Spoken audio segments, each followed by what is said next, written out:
सत्यशोधक भाऊराव पाटील, कर्मवीर भाऊराव पाटील यांच्या शिक्षण प्रसाराच्या कामाला संपूर्ण भारतात तोड सापडणं कठीण आहे. आधुनिक महाराष्ट्राचे खरे शिल्पकार कोण असतील तर ते कर्मवीरच. ते प्रबोधनकारांना आपले गुरु मानत. कर्मवीरांच्या रयत शिक्षण संस्थेच्या पसाऱ्यांचा सारा आराखडा दादरच्या खांडगे बिल्डिंग मध्ये तयार झालाय. कर्मवीरांचं पहिलं चरित्र ही प्रबोधनकारांनीच लिहिलं. ते आधी प्रबोधनामध्ये छापून आलं होतं. त्यातील छत्रपती शाहूंच्या एका उल्लेखामुळे त्यावेळी मोठा वादंग उडाला होता. सत्यशोधक भाऊराव पाटील यांचा अल्प परिचय. महाराष्ट्रात भिक्षुकशाहीची सत्ता अजून बरीच वरचढ आहे. विशेषतः लोकशिक्षणाची 2 शस्त्रे शिक्षण संस्था व वृत्तपत्रे ही सर्वस्वी भिक्षुकांच्या हाती जोपर्यंत आहेत तोपर्यंत या सत्तेपुढे कोणाचेच काही शानपण चालणार नाही. गेली 25-30 वर्षे भिक्षुकी वृत्तपत्रांनी हजारो गारगोट्या हिरे म्हणून लोकांच्या गळ्यात बांधल्या. देशभक्त, राष्ट्रसेवक, देवर्षी, महर्षी, तपस्वी, वीर, पीर, समाजभूषण, शिक्षणालंकार इत्यादी नाना प्रकारचे शेंदून माखून त्यांनी शेकडो दगडधोंडे देव म्हणून गावोगावच्या नाक्या नाक्यावर थापलेले आढळतात. या सवंग देवांच्या देवळात शेकडो स्वार्थी व लुच्च्या लोकांनी शिरकाव करून घेतला आहे व त्यावर त्यांनी आपल्या पोटापाण्याच्या वंगणाचा प्रश्न अगदी गुळगुळीत रीतीने कायमचा सोडलेला आहे. गेल्या 15 वर्षात गुंडगिरी ही एक बिनचूक देशद्रोहक याक्षिणीची कांडी जोरावर झाल्यामुळे तर हजारो भिक्षुकी गांधील माशा मधमाशांची रूपे पांघरून या राष्ट्रीय पळ्यावर गावोगाव घोंगावत असतात. भिक्षुकी वृत्तपत्रे म्हणजे वाटेल त्या शूद्राला कलमाच्या एकाच फटाक्याने देवकळा देणाऱ्या विश्वकर्म्यांची मंदिरे बनली आहेत. भिक्षुकी पत्रात मेलेला कोणता माणूस सार्वजनिक कामात पडत नसे. गावोगावच्या पोराटोरांना माहीत असलेले शेकडो कोराडीचे दांडे भिक्षुकी कृपेने देशाचे देशपांडे म्हणून प्रतिष्ठितपणे मिरवत आहे. बोलून चालून भिक्षुकशाही हाच मुळी एक भयंकर गांधील माशांचा पोळा. पण त्याच्या घोंगावण्याने जनतेची दिशाभूल का होणार नाही आणि हिऱ्यांच्या भावाने गारगोट्या का विकल्या जाणार नाहीत. भगवंताने देशसेवेचा ताम्रपट भिक्षुकांनाच एकट्यालाच दिलेला नाही. त्याच्या बऱ्याच वाईट अभिप्रायावर जगण्या मरण्याची बळजबरी सुरू होणे शक्य नाही. त्याच्या कारस्थानाला कोणी कितीही बळी पडला तरी तो जर अस्सल निष्ठावंत कर्मयोगी असेल तर त्या कारस्थानाने त्याचा रोमही वाकडा होणार नाही.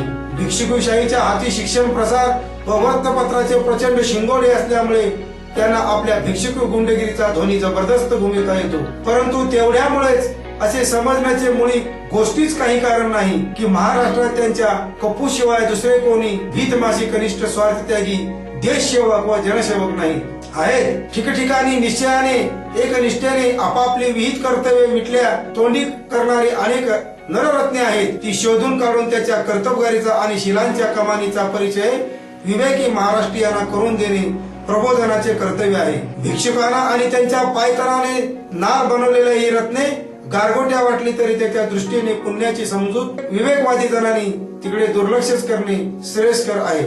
सातारचे भाऊराव पाटील हे नाव आजकाल भिक्षुकी कंपूत मोठ्या आजक्या दचक्याचे झाले आहे.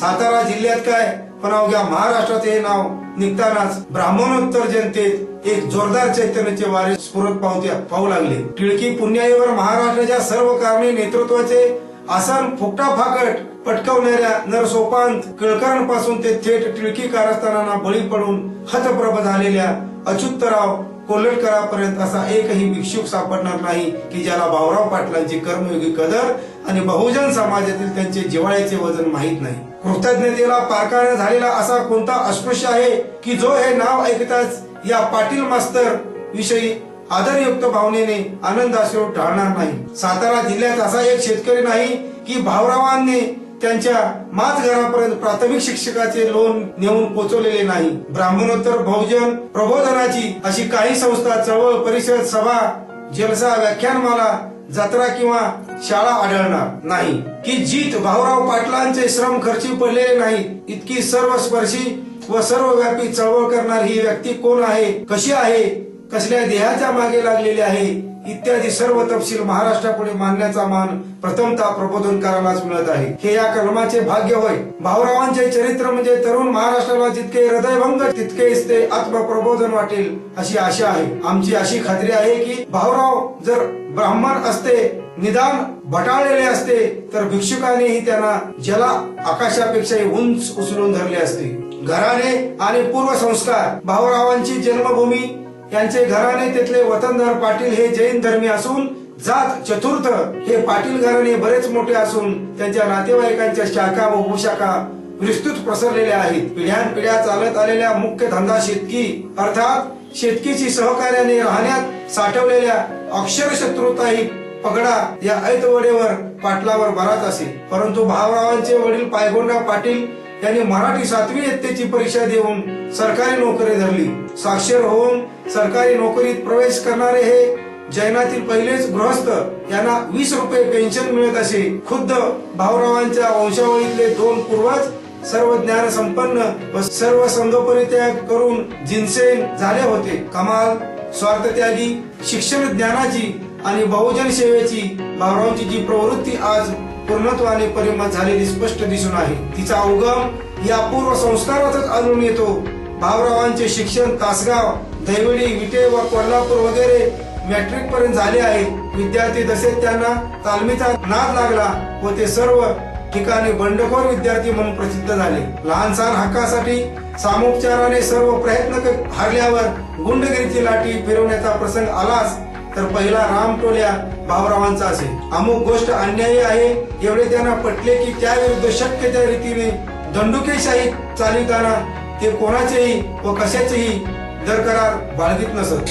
लहानपणापासूनच त्यांना लोकसंग्रहाची मोठी आवड आणि त्यांच्या सवंगड्यात शेतकऱ्यांची व महार मांगादी अस्पृश्यांची मुले यांचा भरणा विशेष असे. स्पृश्य अस्पृश्य भेदाचा जुलमी वेदोक्तपणा त्यांना आपल्या विद्यार्थी दशेत अडकळीत आणून त्याविरुद्ध शक्य तेवढा निकराचा विरोध करण्याचा उपक्रम चालू ठेवला होता. आपल्या अस्पृश्य मित्रांना सार्वजनिक विहिरीवर आणि पानवट्यावर लोक काय येऊ देत नाहीत याचा बाल भाऊरावला प्रथम काही उलगडाच होईना.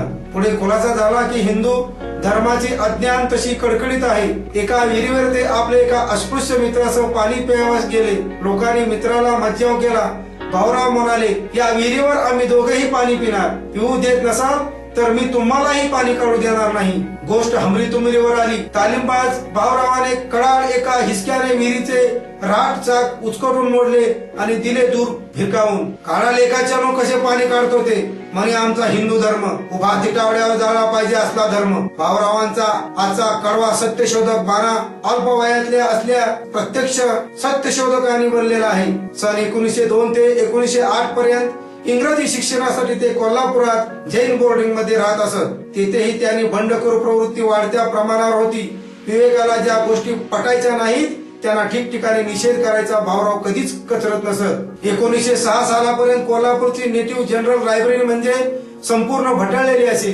मॅनेजिंग बॉडीत कजाळ सगळे ब्रह्मपुत्र ही गोष्ट भाऊरावांच्या नजरेस यायची. त्यांनी लागलीच आपल्या सवंगड्यांची सेना सज्ज करून या भटी सवत्या शुभ्याला मोर्चे लावले व म्याब्याच्या इलेक्शनची संधी साधून गावात दांडगी चळवळ सुरू केली. शेकडो ब्राह्मोत्तरांना लायब्ररीचे मेंबर करून त्यांच्या बहुमताच्या जोरावर भटी सवत्या सोबत्याला कायमची मुठमाती दिली. या प्रसंग भाऊरावांच्या बरोबरीने रामभाऊ शिंदे या तरुणाने नेटाचा हल्ला चढवण्याचा पुढाकार घेतला होता. हे आता BA LLB वकील होऊन साताऱ्यात प्रॅक्टिस करत असतात. याच वर्षी भाऊरावला आणखीन एका विवेक अमान्य गोष्टीबद्दल बंड करावे लागले. अण्णासाहेब लट्टे हे जैन बोर्डिंगचे सुपरिटेंडेंट होते. एका संध्याकाळी काही मुलांना दाड्या करण्यासाठी लहर आली पण ते धर्मबाह्य कृत्य म्हणून बोर्डिंगच्या नियमाविरुद्ध होते. भाऊराव म्हणाले, असला कसला हा नियम आणि हा धर्म. सकाळी दाढी केली तर पुण्य, संध्याकाळी केली तर ते पाप. काय या पाप पुण्याच्या अचरट कल्पना बुवा. बस प्रथम मी दाढी करणार, नरकात गेलो तरी 72. भाऊरावाबरोबर 5 ते 6 मुलांनी दाढी विधी उरकला. सूप लट्टे यांना ही गोष्ट कळताच त्यांनी गुन्हेगारांना बोलवून त्याची हजेरी घेतली व शिस्त मोडल्याबद्दल 4 आणि दंड ठोठावला. बाकीच्या सर्व मुलांनी दंड भरला पण भाऊरावांनी साफ नकारले. तुमच्या बोर्डिंगची शिस्त मी मोडली असेल तर मला बोर्डिंगातून डिसमिस करा. संध्याकाळी दाढी केली म्हणून काय आकाश कोसळून पडेल. हा धर्म बुडला. दाढ्या आम्ही स्वतः आणि त्यांचा डबल चार्ज तुम्हाला काय म्हणून द्यायचा. सूप लट्टे यांनी अर्थात भाऊरावांची बोर्डिंगातून उचल मागणी केली. तेथून निघताच महाराजांचे मेवणे मामासाहेब खानविलकर यांनी आपले चिरंजीव बाळासाहेब यांचे कांपोनिय म्हणून भाऊरावांची राजवाड्यात सर्व व्यवस्था लावली. येथे ते 2 वर्ष होते. या अवधीत त्यांचा सारा आयुष्यक्रम सदरांच्या मुलांच्या श्रीमंती सहवासात गेल्यामुळे बालपणातील गोरगरीब मित्रांच्या जीवनाकडे तुलनेने पाहण्याची त्यांची सत्यशोधक प्रवृत्ती अत्यंत चिकित्सक व न्यायनिष्ठुर बनली। त्यावेळी कोल्हापुरात शेनोलीकर मास्तर असत। ते भाऊरावांची तरतरीत बुद्धी, कळवा बाणेदारपणा आणि तत्वनिष्ठा पाहून फार खुश झाली। ते दररोज भाऊरावाला खाजगी मोफत शिकवित असत। त्यांच्या उपदेशांचा भाऊरावांच्या शील कमानीवर दीर्घ परिणाम झाला। या सुमारास शाहू महाराजांच्या प्रेरणेने लठ्ठे, जाधव, डोंगरे प्रवृत्त ते सत्यशोधक समाजांच्या पुनर्घटनेने प्रयत्न चालू होते आणि महाराजांनी खास अस्पृश्यतेकरिता मिस क्लर्क हॉस्टेस सुरू केले आणि या सर्व चळवळीचा भाऊरावांच्या मनावर योग्य ते परिणाम होऊन ते सत्यशोधक बनले आणि मागासलेल्या अस्पृश्य वर्गांसाठी आपले तन मन धन वेचण्याची त्यांनी प्रतिज्ञा केली। 1908 साली हायस्कूलचा मॅट्रिक पर्यंतचा अभ्यास करून भाऊरावांनी कोल्हापूर सोडले। ते अरुण इस्लामपूरला गेले। तिथे त्यांचे वडील नोकरीवर होते।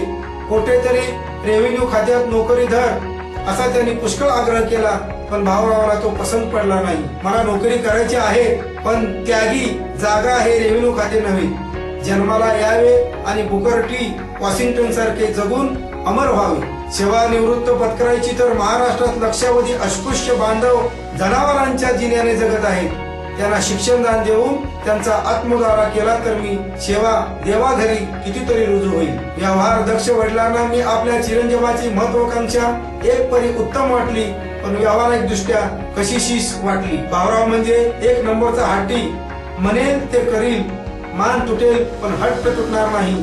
तेव्हा तो जसा जाईल तसाच त्याला जाऊ देणे हाच मार्ग वडिलांनी पत्करला। पहिला जीर्णोद्धार। मागासलेल्या वर्गात शिक्षण प्रसाराशिवाय आत्मप्रबोधन होणे शक्य नाही आणि त्या दिशेने आपण स्वतःच काहीतरी झिजले पाहिजे। त्या एकाच उदात्त हेतूने भाऊरावांचे चित्त व्याग्र झाले आणि आज सुद्धा त्यांच्या सर्व धडपडी ह्या एकाच दिशेने चाललेल्या आहेत। अरुण इस्लामपूरला एक दिवस तरुण भाऊराव येथील शाळेवरून जात असता एक गरीबसा मुलगा पाठ्यपुस्तके घेऊन वर्गाच्या बाहेर दरवाजापाशी पायरीजवळ बसला होता। मास्तर खोलीच्या दुसऱ्या टोकाला वर्ग शिकवित होते। त्यांचे काही शब्द कानी पडले तर पाहावे, अशी काही विद्या तर ठीक, नाहीतर नशीब ही विवंचना त्या दिनवाण्या मुलाच्या चेहऱ्यावर स्पष्ट दिसत होती। ताबडतोब भाऊराव शाळेत शिरले। नमस्कार चमत्कार झाल्यावर हा मुलगा एकटाच तिकडे बाहेर का बसला म्हणून मास्तरास विचारले, मास्तर हे एक महाराचं पोर आहे, शिकायला येते, त्याला आत कसे घ्यावे? भाऊराव, इतर मुलांना आत घेता तसेच घ्यावे, तो मुलगा माणूस नाही वाटत? विद्येच्या मंदिरात सुद्धा माणसाने माणुसकीचा मान राखू नये काय? मास्तर, अहो पण तो महार आहे, त्याला आम्ही कसे शिकावे? काही धर्म बिर्म आहे की नाही? बर, इतक्या लांब पायरीजवळ बसून त्यांनी शिकावे तरी कसे आणि काय? मास्तर, अहो ही महाड्याची पोरं काय कर्म शिकणार? सही करण्यापुरती अक्कल आली तरी झालं। भाऊराव संतप्त झाले। त्यांनी त्या मुलाचा हात धरला आणि म्हणाले, बाळ, तू या धर्मवान शाळेत जन्मभर बसलास तरी काही फायदा होणार नाही। चल तू माझ्या घरी, मी तुला स्वतः शिकवून विद्वान करीन। अस्पृश्याचा हा कोण कैवारे आणि तो मज देवानावर कसा प्रसन्न झाला इत्यादी अनेक कल्पनातील भावनांनी त्या मुलाचे हृदय भरून आले। तो टपटपा अश्रू गाळू लागला। भाऊराव त्याला तेथूनच घरी घेऊन आले।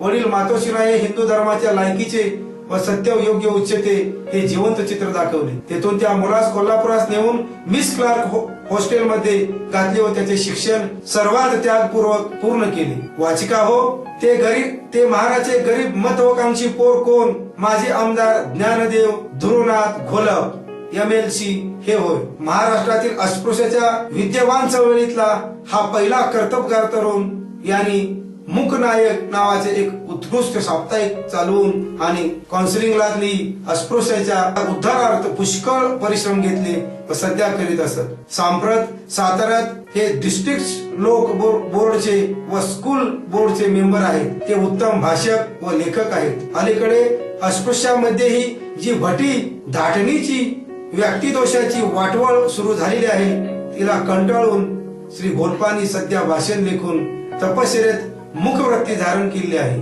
पण आम्हाला आशा आहे की अस्पृश्य समाज हिरा आणि गारगोटीतला भेद लवकरच जाणून घोलपांसारख्या स्वयंप्रकाशी पुढाऱ्यांच्या कर्तबगारीचा आत्मप्रबोधनार्थ योग्य तो उपयोग करून घेईल। भाऊरावांचे शिक्षणदानाचे कार्य केवळ अस्पृश्य वर्गापुरतेच होते असे नव्हे, मराठे व तत्तम जातीतल्या अनेक मुलांनाही त्यांनी पदरमोडीचे शिक्षण, कपडे, पुस्तके पुरवून आज चांगल्या प्रतिष्ठित स्थितीत आणून ठेवले आहे। कोणी पोलीस सब इन्स्पेक्टर, कोणी वकील, कोणी शिक्षक तर कोणी कारकून अशा नाना विविध व्यावसायिक ते आहेत. एका जैन परिषदेच्या प्रसंगी व्हॉलंटिअरचे कॅप्टन होते. त्यावेळी त्यांची चलाकी, शिस्त, टापटीप वगैरे पाहून मुंबईचे सुप्रसिद्ध दानवीर शेठ माणिकचंद पनाचंदनी दरमहा 30 रुपये स्कॉलरशिप देऊन हिऱ्या मोत्यांची परीक्षा कशी करावी त्याचे शिक्षण देण्याकरता मुंबई स्वतःच्या पेढीवर नेली. त्याच वेळी डावर्स कॉलेज ऑफ कॉमर्स मध्ये भाऊरावांनी अकाउंटंटचा कोर्स घेतला होता. पुढे आजारी पडून 1911 परत साताऱ्यास आल्यावर भाऊरावांनी एका वर्षात इंग्रजी 2 ते 3 इयत्ता शिकवण्याचा एक खाजगी वर्ग उघडला. या वर्गात मागासलेले ब्राह्मणोत्तर व अस्पृश्यांची पुष्कळ मुले शिक्षण घेत असत, पण त्यात बराचसा भरणा मोफत विद्यार्थ्यांचाच होता. कारण गरजू विद्यार्थी आणि तो भाऊरावांच्या दरात आली की पुरे त्यांची सोय झालीच, मग त्या पायी वाटेल ते नुकसान झाले तरी त्यांची भाऊरावाला पर्वा नव्हती. काले येथील बरेच विद्यार्थी या क्लासात असत. त्यांची हुशारी पाहून कित्येक ICA अधिकाऱ्यांनी त्यांना खाजगी स्कॉलरशिप दिल्या व ते परत विलायतेला गेले तरी तेथून परस्पर त्यांच्या विद्यार्थ्यांना मनी ऑर्डर येत असत. भाऊरावांच्या प्रयत्नामुळे सातारा जिल्ह्यात काले हे सर्व उत्तम चळवळीचे केंद्र झाले आहे आणि या इंग्रजी क्लासमुळे पुष्कळ गरीब विद्यार्थी स्वावलंबी झाले व आजही आपल्या पाटील मास्तरचे उपकार कृतज्ञतापूर्वक स्मरत असतात. सन 1909 साली वडिलांची बदली साताऱ्यात झाली. त्यावेळी रुद्राजीराव राजे महाडिक मराठा समाज जागृतीचे प्रयत्न करीत होते. त्यांच्याशी भाऊरावांचे सहकार्य करून व्याख्यानाद्वारे पुष्कळच मदत केली.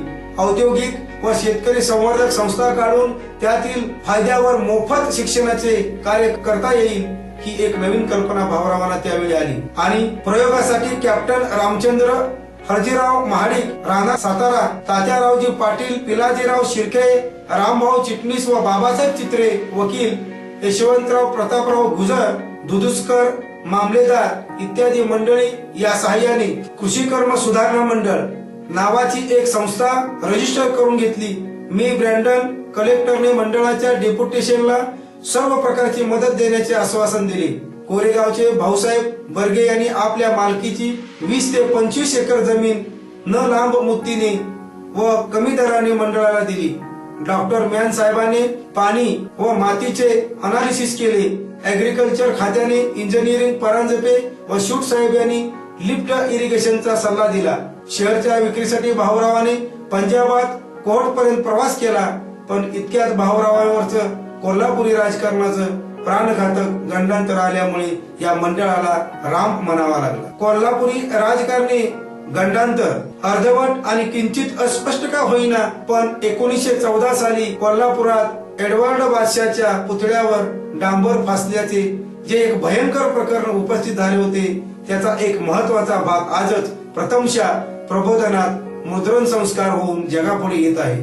बोलून चालून ते राजकारण तेव्हा ज्याचं पापुद्रेही फार हलक्या हाताने सोडण्याचा प्रयत्न केला आहे, या प्रकरणी घडलेल्या किंवा मुद्दाम घडवलेल्या अत्याचाराची मडी उकरण्यात अनर्थ नसला तरी अर्थ आहे. अनर्थ झाला तरी त्यांची आम्हाला पर्वा नाही. खबरदारी एवढीच घेतली आहे की या अत्याचाराने वनवे पेटवणाऱ्या कित्येक जिवंत नरपशूंचा नामनिर्देश अजिबात गाळून त्यातल्या अत्याचाराच्या अध्यायात पूर्ण स्वाकार केलेला आहे. कदाचित त्यात त्यांचा स्वतःचा दुर्दैवी संबंध जोडण्याच्या कोल्हापुरी पोलिसांनी केलेल्या भानगडी या शूद्र राजमान्य पॉलिसी असल्यामुळे त्यांचे महत्व प्रो लट्टे आणि अभावी दिवाण पदप्राप्तीच्या मुत्सद्देगिरीने डावलण्याची चलाखी दाखवली असावी असे आम्हाला वाटते. 1907 सालच्या टिळकपंथी माथेफिरूंनी अत्याचारी कारस्थाने कोल्हापूर सुरू झाली.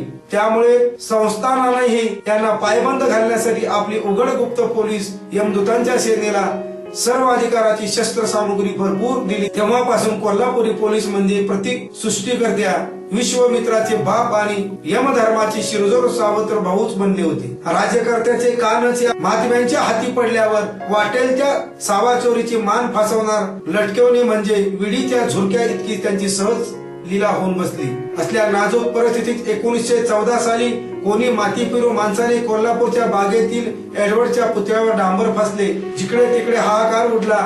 पोलिसी ठाणे गदागदा हादरली. गुप्त दूतांची नाके व कान मैल माल लांब वाढले. डांबऱ्या बेरड हुडकवून काढण्याच्या तगद्याचा महाराजांचा हंटर पोलीस सु फर्नांडिसच्या पाठीवर दिवसातून 24 वेळा फडाडू लागला. गावातील रिकामटेकड्या उपद्व्यापी लोकांनीही पोलिसांची गुप्त सेनेत प्रवेश करून घेतला.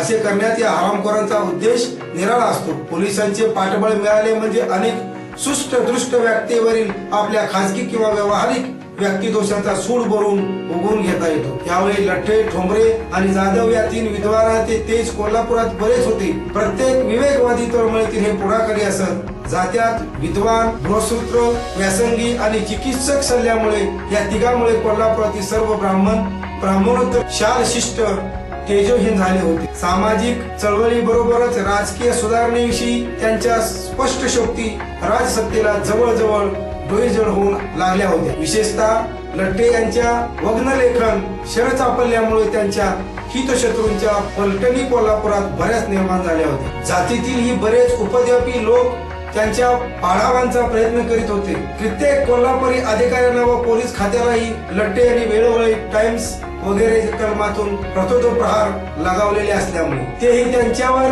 मनातून जळफळत असत. अशा लोकांना ही पुतळ्याचे डांबर म्हणजे लठ्ठ्याविरुद्ध चालवण्याचं एक उत्तम शस्त्र सापडले. हितशत्रूंची अक्कल आणि पोलिशी शक्कल या 2 शक्ती एकत्र एकवटल्यावर काय घटना निर्माण होणार नाही.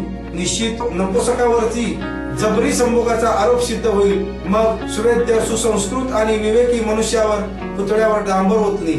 पोलिसी अफवेच्या हाताचा मळ लठ्ठे या प्रकरणात अडकवायचेच इतके निश्चित ठरल्यावर मग पुराव्याला काय तोटा. पुराव्याने आरोपी हुडकण्याऐवजी आरोपासाठी पुरावा हुडकण्याचे काम फार सोपे असते आणि या कामी बलिदानासाठी निश्चित ठरवलेल्या अजापुत्राचे जात भीत जर इतर हितशत्रूसह पुढे सरसावले तर चोर सोडून संन्यासाला फाशी द्यायला पोलिसांच्या बापाचे काय वेचते. पुराव्यासाठी लठ्ठ्यांच्या विरुद्ध सणाऱ्या निदान आहेत अशा दिसणाऱ्या व्यक्ती शळोधाम्याची खटपट सुरू झाली.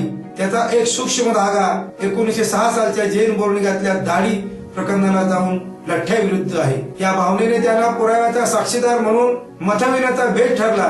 दाढी प्रकरणानंतर दुसऱ्याची एका सामाजिक मतभेदाच्या प्रश्नात भाऊरावाने अण्णासाहेब लठ्ठ्यांना मतभेदाची जोरकस टक्कर दिलेली होती. परंतु मतभेद म्हणजे हाडवैर अशा समजुतीच्या पिचणाऱ्या कावळ्यांना या 2 विवेकी तरुणांच्या आत्मीय जिव्हाळ्याची काय कल्पना असणार. अण्णासाहेबांच्या विरुद्ध जे करस्थानी अ ब कड मंडळ उभे राहिले त्यातल्या एका कलीला कोरेगावास तार पाठवली की जरुरीचे काम आहे. ताबडतोब येऊन भेटा. गरीब व गरजू मुलांना शिक्षणदान करण्यातच आनंदमग्न झालेल्या भाऊरावाला या कोल्हापुरी कोलदांड्याची काय कल्पना असणार. तार मिळताच भाऊराव कोल्हापूरला गेले.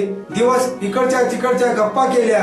रात्री जेवण आटपताच हळूच पोलिसी थाटात विषय निघाला. 1.5 महिन्यापूर्वी इथल्या एडवर्डच्या पुतळ्याला डांबर फासण्यात आलेले आहे. पोलिसांनी तपास करून छडा लावला आहे. त्यात अण्णासाहेब लठ्ठ्यांचा हात आहे अशी त्यांची खात्री झाली आहे. महाराजांना मला खास सांगितले की या बाबतीत भाऊराव पाटलांचे सरकारच्या बाजूला साक्ष देऊन अण्णासाहेबांविरुद्ध पुरावा केला पाहिजे. यात तुमचे कल्याण आहे. असे न कराल तर आपण प्रसंग ओढवेल याचा नेम नाही. भाऊराव चकित झाले. क्षणभर विचार करता त्यांना उमगले की आपण का भयंकर जाळ्यात येऊन पडलो आहोत. काय वाटेल ते करून अण्णासाहेबांना चिरण्याचा हा राज्यमान्य कट आहे आणि या कामी खाटकामाचे काम बळजबरीने आपल्या माथी लादण्याचा हा नातूशाही पेच आहे. भाऊरावाने दोन्ही कानावर हात ठेवून कच्या सूचनेना शक्य त्या तीव्र शब्दात निषेध केला आणि त्या गृहस्थाची पुष्कळ निर्भत्सना केली. परंतु उपयोग काय. प्रत्यक्ष किंवा अप्रत्यक्ष पोलिसी पेच पडल्यावर नेहमीच्या व्यवहारातही निषेधी सभ्यता किंवा माणुसकीचा सात्विक अथवा तामसी द्वेष म्हणजे पालत्या घड्यावरील पाणी किंवा नपुसकाकडे पद्मिनीचा शृंगार धरायचा. भाऊरावाला मधवण्यात कटवल्याचे जाण पछाडली. महाराजांच्या क्रोधाची धमकी घातली. सर्व काही केले पण तो काही वटेना. रात्री 12चा सुमार झाला. ज्या घरच्या माडीवर क आणि भाऊराव यांची शाब्दिक झटापट चालली होती त्यांच्या तळमजल्यावर एकाकी आग लागली. म्हणण्यापेक्षा लावली म्हणजेच योग्य होईल. जिकडे तिकडे धावा होऊन आग विझली. त्याच गडबडीत क ने पुकार केला की माझ्या 1000 रुपयाच्या नोटा चोरीस गेल्या. पोलिसांनी तक्रार टिपून घेतली. स्थिर स्तरावर झाल्यानंतर क भाऊरावास ठासून म्हणाला, आता वळणावर येतोस की हे आगीचे आणि चोरीचे त्रांगडे काढून तुझ्या गळ्यात. भाऊरावांनी तितक्याच जोराने उत्तर दिले, तुझी अवलाद जैनाची आहे की इतर कोणाची. मी फासावर गेलो तरी मी हातर पण खोटे काम कधीच करणार नाही. जा तुला वाटेल ते कर. यावेळी पहाटेच्या 5चा सुमार होता. थोड्याच वेळात एकदम काही पोलीस च्या माडीवर घुसले आणि भाऊरावाला पकडून घेऊन गेले. कोल्हापुरी पोलिसांचे अत्याचार. भाऊरावांची अटक केवळ पोलीस प्रेरणेतच होती असे नव्हे, तर त्यात सूत्र खुद्याकडूनच हालत होती. वाटेल ती उलाढाल करून डांबर प्रकरणात लठ्ठ्यांना लोळविण्याचा महाराजाचा निश्चय होऊन बसला होता. कोल्हापुरी पोलिसांचे अत्याचार. भाऊरावांची अटक केवळ पोलिसी प्रेरणेने होती असे नव्हे, तर त्याच सूत्र खुद्दाराकडूनच हालत होती. वाटेल ती उलाढाल करून डांबर प्रकरणात लठ्ठ्यांना लोळविण्याचा महाराजांचा निश्चयच होऊन बसला होता.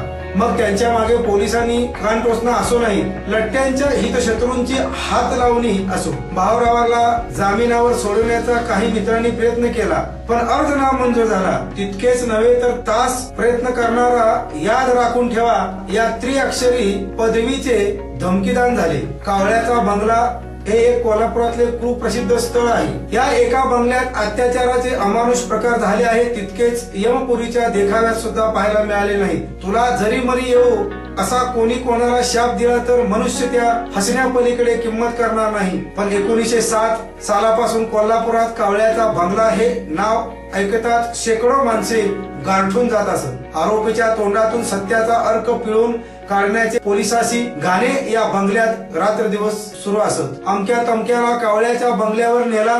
इतकी बातमी कळली की खुशाल त्याची सर्वांनी आशा सोडावी. परत आला तर पुनर्जन्म होऊनच यायचा. सत्यर्क पिळवून काढण्याची सर्व आयुधे या बंगल्यात सज्ज असत आणि ती पद्धतशीर उपयोगात आणणारे कसाई त्या काळी कोल्हापुरी पोलीस सेनेत पुष्कळ असत. भाऊराव जर डांबर प्रकरणात अण्णासाहेब लठ्ठे यांच्यावर साक्षीचा पुरावा करतात तर सहज 5-6 हजार रुपये खिशात टाकून मोकळा सुटला. पोलिसांनी मुस्कटामारी, अदरदोंडी, बरगडफोडी वगैरे प्राथमिक समजुतीचे प्रयोग भाऊरावावर केले, पण तो कधीच काही बनेना. अखेर त्याला कावळ्याचा बंगला दाखवला. तेथे तख्तपोशीच्या बहालाला भाऊराचे हातपाय बांधून टाकीत आणि घालून पाठीवर कुल्ल्यावर चरमाईच्या हंटर तडाखे हानीत. एक हंटर थकला की दुसऱ्यानंतर तिसरा, थोडी विश्रांती, पुन्हा मागील अंकावरून पुढे चालू, असा प्रकार रक्तबंबाळ होईपर्यंत चाले. भाऊरावाशिवाय आणखी काही तरुण पोलिसांच्या पहाऱ्या बैलविधीसाठी बाहेर असतात. वाटेत एक रिकामी विहीर भाऊरावाला लागली. विहिरीत पाणी नव्हतेच, पण खाली बाजूला काळा खडक पत्थर, क्लेशपूर्ण जीवाचा पूर्ण विराम करण्याची संधी छान आहे असा निश्चय करून पोलिसांनी नजर चुकून भाऊरावांचे हिसक्यासारखे खाली डोके धरून दाळगण विहीर उडी घेतली. कल्पनी ही की डोके कातळावर आपटून चटकन प्राण जावा, परंतु वेळ आली तरी काळ आला नव्हता. खाली डोके करून उडी मारली तरी अखेर तळाच्या चिखलावर जाऊन ढोंगणावरच सुखरूप येऊन आदळला. कुठे काही दुखापत नाही. पूर्वी लहानपणी सर्पदंश आला होता, त्यातूनही बचावला. त्यानंतर आत्महत्येचा प्रसंग विलक्षण चमत्काराने टळला. पोलिसांनी धामधूम करून आरोपीला वर काढले, मॅजिस्ट्रेट पुढे उभे केले, जबानी घेतल्या, आत्महत्येचा आरोप ठेवला. दवाखान्यात रवानगी झाली. तेथून सुटल्यावरही पुन्हा कावळ्याचा बंगला आणि शिक्षा आहेच. त्यापेक्षा पुन्हा एकदा या कष्टमय जीवाचा अंत करण्यासाठी भाऊरावांनी तावदानाची काच फोडून त्यांनी मुठभर भोवटी खाल्ली. तास दीड तास झाला तरी काही परिणाम होईना, म्हणून वर एक बाटलीभर घासलेट पिऊन टाकले, पण काहीच परिणाम झाला नाही. पुढे दवाखाना सुटल्यावर न्यायदान होऊन आत्महत्येच्या प्रयत्नाबद्दल 8 महिन्याची साधी कैदेची शिक्षा ठोठावण्यात आली. कैद साधी होती, तर भाऊरावांना विलंद कटवाला दामू जोशांच्या कोठडीत ठेवण्यात आले होते. लठ्ठे यांना प्रत्यक्ष जरी अटक केली नव्हती तरी तुमच्यावर गुप्त पोलिसांची सक्त छाया ठेवण्यात आली. त्यांच्या चेबलातून काही राजद्रोही वाङ्मय ही कोल्हापुरी चित्रगुप्तांनी पैदा करून त्यांचे पुराव्याच्या भरणीत लोणचे घालून ठेवले होते. कावळ्याच्या बंगल्यातून पुराव्याची प्रसूती होताच लठ्ठ्यांना कड्याबेड्या ठोकण्याची जय्यत तयारी होती, पण पुरावाच तयार होईना. कित्येक लाळ घोट्या प्रतिष्ठित अधिकाऱ्यांनी जेलमध्ये जाऊन भाऊरावला सरकार म्हणतात तसे म्हणावे म्हणून आग्रह केला. वकील पत्रावरही सही, कबुली पत्रावर उमटवण्याचा एक मराठी वकिलाने कारवाई केली, पण भाऊरावांच्या आईच्या तत्कालीन दक्षतेने हे पत्र चुलीत गेले. महाराजाने तिला बोलावून भाऊराव जर योग्य ती जबानी देईल तर तुला 5,000 रुपये रोख व जमीन देईल अशी गळ घातली. भाऊरावांचीच आई ती. तिने स्पष्ट करारीने उत्तर दिले, महाराज मला 4 मुलगे आहेत, त्यातला एक मेला म्हणून समजेल, पण मी खोटे काम कधीच करणार नाही आणि भाऊरावही करणार नाही. एक दिवस खास महाराजांकडून समजूत करून पाहावी म्हणून पुन्हा भाऊरावला भेटीस नेले. पुष्कळचे व्याख्यान ऐकून घेतल्यावर भाऊरावांनी एकच उत्तर केले, या जगात मला आता जर काही आश्रयाचे व संरक्षणाचे ठिकाण असेल तर ते एकच म्हणजे मरण, तेवढे आपण द्यावे, म्हणजे झाले, मला जास्त बोलण्याची इच्छा नाही. जोपर्यंत भाऊरावांवर निश्चित काही आरोप जाहीर करण्यात आलेला नव्हता, पोलिसी तपासानेच फास चालत होते, तोपर्यंत त्यांच्या वडिलांना, मित्रांना आणि हितचिंतकांना काहीच प्रयत्न करता येईना. अखेर मुख्य भानगडीचा मुद्दा बाजूस राखून जेव्हा आत्महत्येच्या प्रयत्नाबद्दल शिक्षा झाली, तेव्हा वडिलांनी अपील दाखल करण्यास खटपट सुरू केली. इकडे कोल्हापुरी पोलिसांचे प्रयत्न मात्र बंद पडले नव्हते. त्याने ब्रिटिश सरकारकडून 2 पटीत गुप्त पोलीस मदतीला बोलावले होते. त्यापैकी एकाने भाऊरावांच्या सातारच्या राहत्या घरात राजद्रोही वाङ्मय पैदा करण्याचा विश्वमित्री घाट घालून या खटपटीत सातारचे त्यावेळेचे फौजदार कैलासवासी अनंतराव गणेश देशमुख यांच्या सहकार्याची याचना केली. भाऊराव पाटील ही व्यक्ती कोण आहे आणि त्याचा सामाजिक दर्जा काय आहे याची कल्पना सातारचे कलेक्टर मिस्टर ब्रँडन पासून तो तेथच एखाद्या अस्पृश्याच्या झोपडीपर्यंत सर्वांना स्पष्ट होती. आणि भाऊरावावर उद्रेकवलेल्या निष्कारण घंटांतराकडे सर्व काळजीपूर्वक नजर ठेवून होते. भाऊरावांच्या घरात जळतीमध्ये पैदा करण्यासाठी आलेली कोल्हापूरची कोलदांड्याचा बनावट पुरावा देशमुख फौजदारांनी प्रथम हस्तगत करून घेतला आणि त्या गुप्त पोलिसांना दम भरला. या पुराव्याच्या जोरावर मी आता तुम्हाला अटक करून बेड्या ठोकतो. तुम्ही काय समजलात? हरामखोर, खोटे पुरावे तयार करता. लाज नाही वाटत तुम्हाला?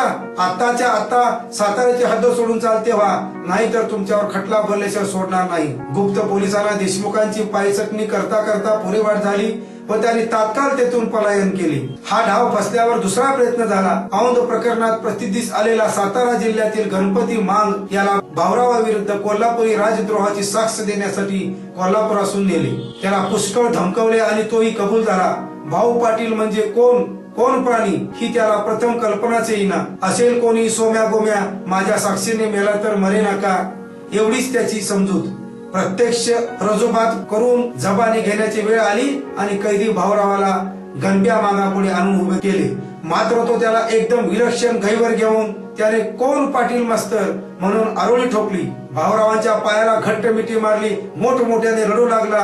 काही केलं पाय सोडेना. भाऊराव पाटील म्हणजे मांगवाड्यात येऊन आपल्या मुलाला शिर्गपासून ते इंग्रजी 5व्या इयत्तेपर्यंत मोफत शिक्षण देणारा दिनांचा पुरस्कर्ता पाटील मास्तर हे पाहून गणप्या मांग ओक्साबोक्शी रडू लागला. तो कडव्या उच्चारात पोलिसाला म्हणाला, मला या पाटील मास्तरांच्या विरुद्ध साक्ष द्यायला सांगता काय? माझी मान तोडली तर हा गणप्या मांग कसाबाची करणी करणार नाही. अरे, ज्याने माझ्या मागाच्या पोराला विद्या शिकवून माणुसकी दिली त्याची मान मी कापू? जातीने तो मांग आहे, मी पाटील मास्तरची बेमान नाही होणार. जातीवंत मांग सुद्धा जेव्हा पोलिसापेक्षा माणुसकी दाखवू लागला तेव्हा त्याला आणला तसा परत रवाना केला. ब्रिटिश गुप्त पोलीस पाकी रा मांडोरकर नावाने एक सभ्य वृत्तीचे सब इन्स्पेक्टर होते. त्यांनीही देशमुख फौजदाराप्रमाणे खोट्याची फार चीड आहे. ते वरचेवर भाऊराव जेलमध्ये भेटून धीर देत असत. इतकेच नव्हे तर असा स्पष्ट इशारा देत की कोणी वाटेल ते केले तरी खोटे कधी सांगू नकोस. इकडे भाऊरावांचे अपील दाखल झाले. घडलेल्या सर्व प्रकाराचाही गवगवा झाला. सातारचे कलेक्टर ब्रँडन साहेब या प्रकरणाकडे सहानुभूतीने पाहू लागले. पॉलिटिकल एजंटकडे त्यांची तक्रार गेली. त्यांनी ही खास चौकशी केली. तेव्हा होत असलेला साराच प्रकार शून्यातून ब्रह्मांड निर्माण करणार आहे असे त्यांना प्रत्युत्तर पटले. कैदी भाऊरावांची त्यानं आपल्या बंगल्यावर एकांतात भेट घेऊन सर्व खुलासा काढला. त्यांचा परिणाम अपिलावर येऊन भाऊराव माफीत सुटले, पण सुटेपर्यंत 1.5 महिन्याची शिक्षा मात्र भोगली. या अपिलात सुटताच कोल्हापूरच्या पोलीस कमिशनरने नवा तोंडी हुकूम काढला की डांबर प्रकरणाचा निकाल लागेपर्यंत भाऊरावांनी कच्च्या कैदेत राहिले पाहिजे. हा हुकूम देऊन त्याला जेलकडे घेऊन जात असताना रेल्वेच्या कंपाऊंडात त्यांनी उडी घेतली. मी ब्रिटिश हद्दीत उभा आहे, खबरदार माझ्या अंगाला हात लावाल तर. इतक्यात रेल्वेचा पोलीसही तेथे आला. त्याला भाऊराव म्हणाले, तुला वाटेल तर मला पकड, मी रेल्वेच्या किंवा ब्रिटिशच्या पोलिसांच्या ताब्यात जायला खुशी आहे. माझ्यावर काही आरोप असेल तर ब्रिटिश कोर्टात होईल त्याचा निकाल. कोल्हापूर पोलीस हात चोळीत गेले. रेल्वे पोलिसांनी विचारपूस करून भाऊरावाला सोडून दिले. पुढे लागलीच वडिलांनी कोल्हापूरची कायद्याची भूक शमवण्यासाठी जामीन दिला व तेथेच हे प्रकरण विझवले. या बाबतीत भाऊरावाने मुंबई गव्हर्नरला एक मोठा विस्तृत तपशिलाचा अर्जही पाठवला होता. त्यांची नक्कल अस्तित्वात आहे. तब्बल 6 महिने निष्कारण यमयातना भोगल्यामुळे भाऊरावांच्या शरीर प्रकृतीवर एवढा भयंकर परिणाम झाला होता की कोणालाही चटकन ओळख पटली नाही. पुनर्जन्मच तो. भाऊरावावर निष्कारण आलेल्या भयंकर गंडांतरांच्या घटनेवरून वाचकांना पुष्कळ निर्णय काढता येतील. भाऊरावांच्या शिलातील कमानी कितकी खडतर तपश्चर्येची आहे आणि आज त्यांनी त्याची कंठक वृत्ती बनलेली आहे. त्यात जगातल्या कटू अनुभवाचा मसाला किती पडलेला आहे याचा पुष्कळ उलगडा होतो. या कहाणीत रौद्र, भीमस्स, करुण आणि वात्सल्य रस अपरंपार भरलेले आहेत. जीव गेला तरी खोटे कर्म करणार नाही या वृत्तीने भाऊरावांनी एवढे भयंकर क्लेश ज्या अण्णासाहेब लठ्ठ्यांसाठी भोगले त्यांना प्रत्यक्ष त्रास किती झाला आणि डांबर प्रकरणात त्यांना हकनाक लटकवण्यात शाहू महाराजांचा डाव कोणता होता इत्यादी माहिती लठ्ठे सांगतील तेव्हा जगाला कळेल.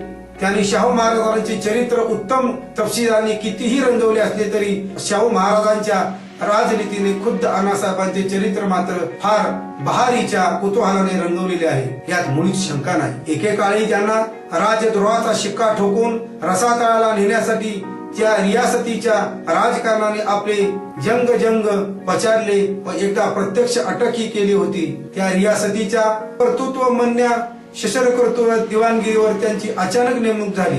करणीच्या काळापेक्षा काळाचीच करणी अगाध खरी असा कोणाच्याही तोडून उद्गार निघेल या डांबर प्रकरणात भिंतीचा निर्जीव हंस त्याने गिळलेले हरास हा चमत्कार स्पष्टच होता. पण पुढे पाहावे तो हातपाय तोडलेला विक्रम तेल्याचा घाणा हाकतो का काय. दीपराज अळवताच इलेक्ट्रिसिटीचे बटन दाबल्याप्रमाणे दिवे लागतात की काय. राजकन्येचे लक्ष त्या दीपोत्सवाकडे वेधते का काय आणि विक्रमाचा भाग्यदो होतो का काय. साराच चमत्कार. ज्या कोल्हापुरात शियेडी एक वेळ अण्णासाहेब लठ्ठ्यावर कडव्या कदरीची टेकळ ठेवून बसले होते त्याच कोल्हापुरात तेच लठ्ठे त्याच सीडी ऑफिसरावर दिवाणगिरीच्या करड्या कुंपतीने कोरडे ओढीत असतात. त्या पालखीच्या बैलांना काय बरे वाटत असेल. भाग्योदय व्हावा तर तो असा. शास्त्र जगद्गुरूंनी राजाराम महाराज छत्रपतीला वेदोक्त राज्याभिषेक केला. तो विधी संपदाक्षणी अण्णासाहेब लठ्ठ्यांनी पुन्हा उभे राहून आणखी एक कसरासा अभिषेक केला. ही बातमी वृत्तपत्रात वाचता क्षणी आम्ही तर्क केला की भिंतीच्या निर्जीव हंसाने गिळलेला हार तो आज सावकाश उगाळी आहे खास. पुढे थोड्याच अवधीत दिवाणगिरीची विचारणा अण्णासाहेबांचे चरित्र अशा प्रकारच्या नाना विविध कुतूहलाने रंगलेले पाहून विधिघटनेने मोठे कौतुक वाटले. शाहू महाराजांनी भाऊरावांचा एवढा छळ केला की त्यातून पुनर्जन्म होणे हा केवळ दैवयोग मानला पाहिजे. इतके असून सुद्धा भाऊरावांची शाहू महाराजांवरील भक्ती तीळ मात्र कमी झालेली नाही. ब्राह्मणोत्तर चळवळ सुरू झाल्यानंतर महाराज भाऊरावाला अनेक वेळा भेटले, मसलती केल्या, पण सगळ्या ब्रिटिश हद्दीत भाऊरावांनी कोल्हापुरात पाऊल ठेवले नाही. मृत्यूपूर्वी काही दिवस मिरज स्टेशनवर सातारा जिल्ह्यातल्या मागासलेल्या भागात दुय्यम शिक्षणाचा प्रसार करण्यासाठी फंड जमिनीची एक योजना दोघांनी ठरवली होती. ती अशी. महाराजांच्या पदरी पुष्कळ मल्ल आहे. ते नुसते पोळासारखे बसून असतात. महाराजांनी 4-5 जोड्यांचा खर्च चालवून त्या एका कमिटीच्या स्वाधीन कराव्या. लोकांना कुस्त्याची आवड फार. गावोगाव तिकिटे लावून मल्लांच्या कुस्त्या लढवण्याच्या आणि ते उत्पन्न शिक्षण प्रसारार्थ लावायचे. तात्पर्य कोणी कितीही छळ केला, निंदा केली, घातपात केली तरी भाऊराव म्हणत माझे ध्येय इतके उच्च आहे की त्या पुढे या लौकिक गोष्टी विचारात घ्यायला माझी लहरच लागत नाही. शाहू महाराज व दुसरे दिनोदारक राजसी मी दुसऱ्या दृष्टीचा उपासक आहे. पहिल्याबद्दल मी कधीच विचार करीत नाही. भाऊरावांच्या चरित्रावर बंदी. प्रबोधन मासिकाच्या 1926 अंक 4 थांब मधून संपादकीय खुलासा. सध्या पत्रकारांचा व्यवसाय मोठा जोखीमचा झाला. वेळी वाटल्यावर किंवा तलवारीवर हवी तशी कसरत करता येतील, पण कायदेबाजीचे चाप चुकवून एखादे नियतकालिक चालवणे अशक्य होत चालले आहे. कायद्याचे हात जसे लांब लचक आहे तसा त्याचा देह सुद्धा हवा तेवढा लांब रुंद ताणता येतो किंवा तिला एवढा संकुचित करता येतो. पाणी तेरा रंग कैसा जिसमे मिलावे उस तैसा. कायद्याची स्थिती जवळजवळ अशीच आहे. त्यांची व्याप्ती एवढी तेवढी ताणता येते आणि त्यावर हवा तो रंग बेमालूम चढवता येतो. वृत्तपत्राच्या बाबतीत तर कायद्याची दृष्टी इतकी चमत्कारिक रंगेल आहे की ज्याने एखाद्या मजकुरावर अमुक एका रंगाची नजर टाकण्याची खोटी व त्याचा रंग तसा पालटायला पाहिजे. एखाद्या प्रेमाच्या मजकुराच्या लाल भडक रंगावर कायद्याचे मस्सारी हिरवी नजर फेकली की पुरे. तांबडा रंग सुद्धा पटकन हिरवा पडतो. दुर्बीण लावा किंवा सूक्ष्मदर्शक यंत्र लावा, मग हिरव्या रंगाशिवाय दुसरा कोणताच रंग पाहणाराला दिसायचा नाही. इतर रोगाच्या साथीप्रमाणे कायद्याच्या दृष्टीच्याही निरनिराळ्या साथी वृत्तपत्राच्या क्षेत्रात येण्याचे हंगाम गेला. 30 ते 35 वर्षात लोकांच्या आठवणीत असतील. राजद्रोहाची दृष्टी विकसित झाली की जिकडे पाहाल तिकडे राजद्रोहच. जाती जातीतील वैमनस्याची नजर खुलली की सर्वत्र 153 अचा जरा बेस्त थमान. अब्रूबाजीच्या रंगाची लाट आली की सारी कोर्टे बेअब्रू खटल्याने गजबजून जायची. ब्राह्मणोत्तर वाद उतास जाऊ लागला की मग काय, एखाद्या रहस्र दीर्घ वेलांटीतून सुद्धा त्राही माहू किंकाळ्या मारीत एखादा गणित भटजी गव्हर्नर साहेबांच्या बुटापर्यंत लोळत जायचा. अशा या नाना प्रकारच्या साथीत पत्रकारांच्या लेखीतून उतरणाऱ्या कोणत्या मुस्कुरावर कायद्याच्या कसल्या रंगाची छाया पडू दे, कोणत्या वेळी त्याचा रंग कसा बदलला जाईल आणि त्याबरोबरच लेखनाच्या मूळ उद्देशाचा काय विपर्याय होईल याचा या ब्रिटिश आमदानीत काही नियम नाही. न्याय चौकशीचे सारेच कार्य इंग्रजी भाषेत चालवण्याची असल्यामुळे देशी भाषेत लिहिलेल्या मजकुराची व त्यातील शब्दांची भाषांतरांच्या भट्टीत जी काही कुतरओढ होत असते ती पाहिली की पट्टीच्या व या प्रकरणाचाही मती अगदी गुंग होऊन जाते. रेगाच्या धारीचा शर्ट परटाकडे धुवायला द्यायचा आणि शर्ट धुवून आलेला पाहावा तो आरपार पांढरा फेक. अरे रेगा काय झाल्या, कच्च्या रंगाच्या होत्या, भट्टीत खल्लास झाल्या, अशातलाच प्रकार बहुतेक असतो. अलीकडे भीमस्स व बेअब्रूकारक वाङ्मयाचा शब्दकोश सताड फुगत चाललेला आहे. भट हा शब्द म्हणजे भीमस्स, आग्या वेताळ म्हणजे अब्रूनाशक, सूत्रधार शब्दाचे भाषांतर म्हणजे वायर पुलर. दुर्दैव या मराठी भाषेचे आणि त्या भाषेचे लेखन करणाराचे. शनिदेव महाक्रूर कितीही असला आणि त्याचा प्रताप जैशी का ते खड्ड्याची धार असला तरी तो सर्वांना सर्व काळी सारखाच ठेवीत असतो. हिव तापाप्रमाणे त्याच्या पाळ्या असतात. सध्या भटी पत्रकारावर त्यांनी मेहर नजर आहे, किंबहुना सध्या ते त्यांच्या उदरीच आला आहे म्हटले तरी चालेल. आज त्यांनी वाटेल ते लिहिले छापले तरी परिस्थितीच्या जठरनालात ते बिनबोबाट पचले जात आहेत. आता शनीची संक्रांत भटे तरी लेखनावर वळलेले आहे. त्यातल्या त्यात मी मराठेतर लेखनावर विशेष टवकारूनच पाहू लागले आहे. पंजाब बंगालकडे या संक्रांतीची वरवंटा बऱ्याच जोराने फिरत आहे, तरी मुंबई इलाख्यातल्या पेशव्यांच्या राजनीतीत त्यांना उत्तम प्लेग्राऊंड सध्या लाभले आहे. पुण्याचा भटे तळावरील वरवंट्याचा लौकिक काही आजकालचा नव्हे, तो तर बारशाचा गोफा एवढी मोठी पेशवाई झाली. पण तिने काय केले तर भटांची भोजने आणि भटे तळावर ग्रामकने अखेर तर बेटावर चहाड्या चपल गल्ल्याच्या कचऱ्याचे गाडे इतके जाऊन साचले की पेशवाई कोठे व कशी खतम झाली याची निश्चित ठाव ठिकाणी अजून एकाही संशोधकास लागली नाही. कवडी किमतीने जाणवे ते काय, पण त्यांच्यासाठी पेशवी पुण्यात भटेतराने रक्तपात झालेले आहेत. अर्थात असलेल्या पुण्यवान परंपरेच्या पुण्यपतनात हव्या कायद्याची हवा बिघडू लागली तर कोणी कोणाला बोल लावावा. कोणाचा तरी आब राखण्यासाठी विचार प्रदर्शनाच्या मैदानावर राब लावल्याचे निश्चित ठरल्यावर सुक्या बरोबर ओल्यालाही मोक्ष मिळणार. आम्ही पुण्यास आल्या दिवसापासून आम्हाला एक मोठा फायदा झाला. महाराष्ट्रातल्या हिंदू समाजाची स्थिती काय आहे, भटभटेतर चळवळीतील खरी वर्मे मर्मे काय आहे, पुण्याबाहेर भरमसाठ घोंगावणाऱ्या नानाविधी चळवळीची खरी स्वरूपी व हेतू काय आहे, बाहेरगावी बृहस्पती देशभक्त अस्पृश्योद्धारक शेतकऱ्यांचे कैवारी शुद्धी संघटन पुढारी म्हणून मिरवणाऱ्या स्थानिक लौकिक व प्रत्यक्ष जीवनचर्या काय आहे इत्यादी पुष्कळ मनोरंजन गोष्टींची प्रचिती येथे पडताळून पाहण्याचा आम्हाला सुयोग लाभलेला आहे. भ्रष्टांच्या ब्राह्मणी चळवळी आणि मराठ्यांच्या ब्राह्मणोत्तरी चळवळी कोणत्या रोखाने चालल्या आहेत याचा एक पायाशुद्ध अभ्यासाची येथे उत्तम संधी मिळाली. आमच्या बेराडाच्या घरापासून तो थेट आमच्या लेखनावर कायद्याच्या बहुरंगी दीपाचा शोधन प्रकाश पडण्यापर्यंत ब्राह्मणोत्तराने आमच्यावर किती वेदोक्त महाकृपा आहे हे वेळोवेळी निसंदिग्ध शब्दात आम्ही प्रकट केलेलीच आहे.